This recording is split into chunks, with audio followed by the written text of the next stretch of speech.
Jesus Christ జీవితాన్ని చూడండి. నేను చాలా మంది, నేను మతాల గురించి ఎక్కువ చెప్పను. నేను హిందువా, క్రిస్టియన్, ముసల్మాన్ అని చెప్పను. నేను ఒక మతంలో పుట్టుండొచ్చు నేను, కానీ నేను అన్ని మతాలని సమానంగా చూడగలిగేవాడిని. నా సొంత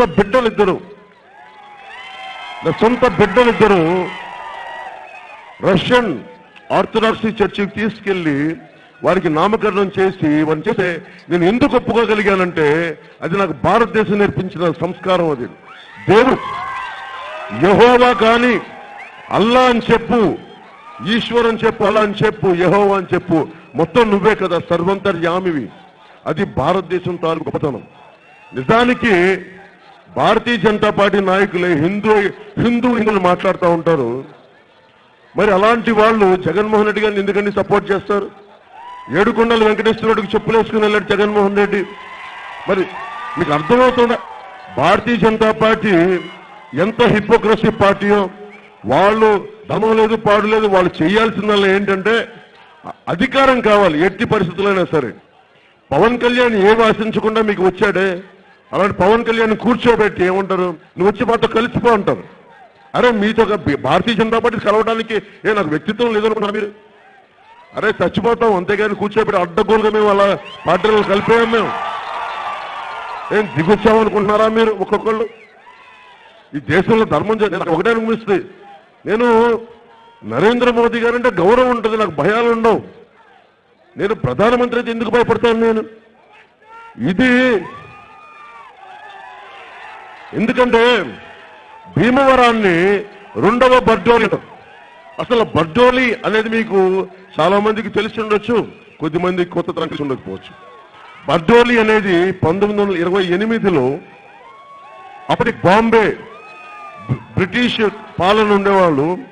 బాంబే స్టేట్ అప్పుడు బ్రిటిషర్లు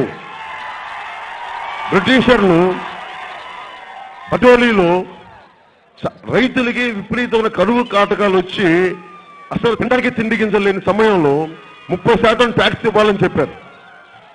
రైతులు మొదలున్నారు, అరే అసలు తినడానికి తిండులు లేవు, మేము ట్యాక్స్ ఎక్కడ కట్టమంటే అప్పుడు వెళ్ళి ఏం చేయాలి తెలియక సర్దార్ వల్లభాయ్ పటేల్ దగ్గరికి వెళ్ళారు. అసలు సర్దార్ అనే పేరు ఎందుకు వచ్చిందో అప్పుడు పటేల్, ఉత్త పటేల్ ఆయన, వల్లభాయ్ పటేల్ ఆయన పేరు. ఆయన దగ్గర చూస్తే ఆయన రైతులు తరపున వెళ్ళి బాంబే ప్రభుత్వానికి లెటర్ రాశాడు. ఆకలి అలమటలు చచ్చిపోతున్నారు, మళ్ళీ మీరు ట్యాక్స్ ఇవ్వకూడదు, మీరు ట్యాక్స్ ఎగ్జంప్షన్ ఇవ్వండి అంటే వాళ్ళు ఒప్పుకోవాలి. ఇంకా ఒప్పుకోకపోగా వెంటనే 10 రోజులు టైం కూడా ఇచ్చారు, ఈ 10 రోజులు మీరు కట్టాలని చెప్పి. అలాంటి సమయంలో గాంధీజీ గారి దగ్గరికి గాంధీజీ గారు ఏం చెప్పారంటే మనం డైరెక్ట్ గా పాల్గొనొద్దు, రైతులకి అండగా ఉందని చెప్తే రైతుల చేత అసలు హింస లేకుండా పోరాటం చేయించారు. చేయిస్తే 1 సంవత్సరం కాలం పోరాటం నడిచింది. దానికి పటేల్ గారు అండగా ఉన్నారు రైతులకి. ఇంకా ఎట్టికేలకు దిగొచ్చారు, వేరే దారి లేక హింసాయుతం కాకుండా ధర్మ మార్గాన అసలు సత్య మార్గాన్ని వెళ్ళి అహింసాయుత మార్గాన్ని వెళ్తే ప్రభుత్వం దిగి వచ్చి అప్పటికి వేలాలు కూడా పెట్టేశారు. ఆ భూముల్ని కొనడానికి బాంబే నుంచి కొంతమంది డబ్బున్న వాళ్ళు కూడా వస్తే ఆ డబ్బున్న వాళ్ళు కొనేసుకుంటే ఒక్కళ్ళు సంఘపరిష్కరణ చేశారు. ఆకలితో అలమటిస్తున్న పేదల భూములు మీరు కొనడానికి వచ్చారా, ఈ బాంబే నుంచి వచ్చినాయి అంటే వాళ్ళు కూడా కొంతమంది కొనేసి వెనక్కి వెళ్ళిపోయారు. తర్వాత ఇంక ఎట్టికేలకు వీళ్ళ పోరాట పటిమ చూసి బ్రిటిష్ ప్రభుత్వం కూడా వదిలేసి 30% వాళ్ళకి ట్యాక్స్ ని కట్టదని చెప్పి ఇంకొక నెక్స్ట్ సంవత్సరం కూడా కట్టాల్సిన అవసరం లేదని చెప్పి అసలు ముందు ఉప్పు సత్యాగ్రహానికి నాంది బర్డోలి. అలాంటి బర్డోలిని దీన్ని రెండవ బర్డోలిగా ఎందుకు మహాత్మా గాంధీ గారు చెప్పారంటే భీమవరంలో అంత గొప్ప చైతన్యం ఉంది, అంత రాజకీయ చైతన్యం ఉంది. ఈ రోజున నేను భీమవరంలో నిలబడుతున్నానంటే ఈ రోజున నేను మీకు చెప్తున్నా, ఇది గాంధీ గారు నడిచిన ప్రాంతం, అంత గొప్ప అల్లూరి సీతారామరాజు ఉండిన ప్రాంతం ఇది. ఇలాంటి నేల మీరు ఎవరికి సపోర్ట్ చేస్తారనేది అర్థం చేసుకోండి. ఇప్పుడు జగన్మోహన్ రెడ్డి గారు నిజంగా వ్యక్తిగతంగా కక్షలు లేదు, నాకు కోపాలు లేవు. నాకు నాయకుల మీద విసుగు ఏంటంటే, ఉదాహరణకి నేను మొన్న సభలో కూడా చెప్పాను, నేను అన్నవరం షూటింగ్లో 2 అప్లోడ్ చేస్తా ఉంటే మీరు ఊహించండి,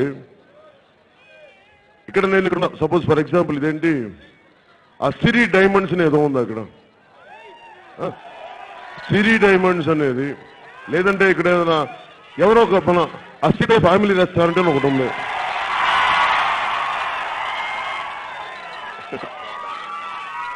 ఇప్పుడు సీతయ్య ఫ్యామిలీ రెస్టారెంట్ ఉంది.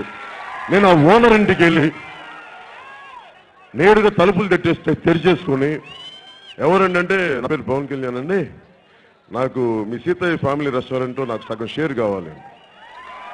నాకు అర్థం కాదు, ఏమంటాడు ఓనర్ నన్ను, మీరు ఎవరండి అంటారు. నా పేరు పవన్ కళ్యాణ్. అయితే ఏంటి, నేను పెద్ద యాక్టర్ ఉంది, నేను పొలిటికల్ పార్టీ, అయితే ఏంటి అంట.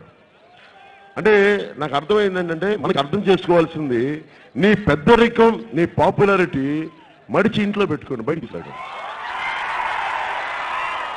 మడిచి చక్కగా మనసులో పరుచుకోండి. నేను 2006లో అన్నదర్శనం చేస్తా ఉంటే, ఎక్కడో లోపల ఎక్కడో ఒక రూమ్లో కూర్చుంటే, నా రూములు తలుపులు నెట్టుకుని ఒక వ్యక్తి వచ్చాడు. వస్తే ఆయన పేరు రవీంద్ర రెడ్డి అని. నాకు అర్థం కాలే, ఎవరండి ఈయన అన్న. ఎవరండి అని అడిగా. నేను కడప మేయర్ అండి, నా పేరు రవీంద్ర రెడ్డి అంటే. అలాగా సార్, నమస్కారం. నాకు అర్థం కాలే. నా రూమ్లోకి నేను ఇంట్లోకి సడన్గా ఎలా వచ్చేస్తానండి? సాంప్రదాయ పద్ధతి కదా, తలుపు తడుతాం, నేను రావాలా లేదని అడుగుతాను, అపాయింట్మెంట్ తీసుకుంటాను. అంటే వచ్చి ఏం కావాలండి అంటే, నాకు నువ్వు సినిమా చేసి పెట్టాలి. దేనికి అని అడిగా. నేను చేసేదే అన్న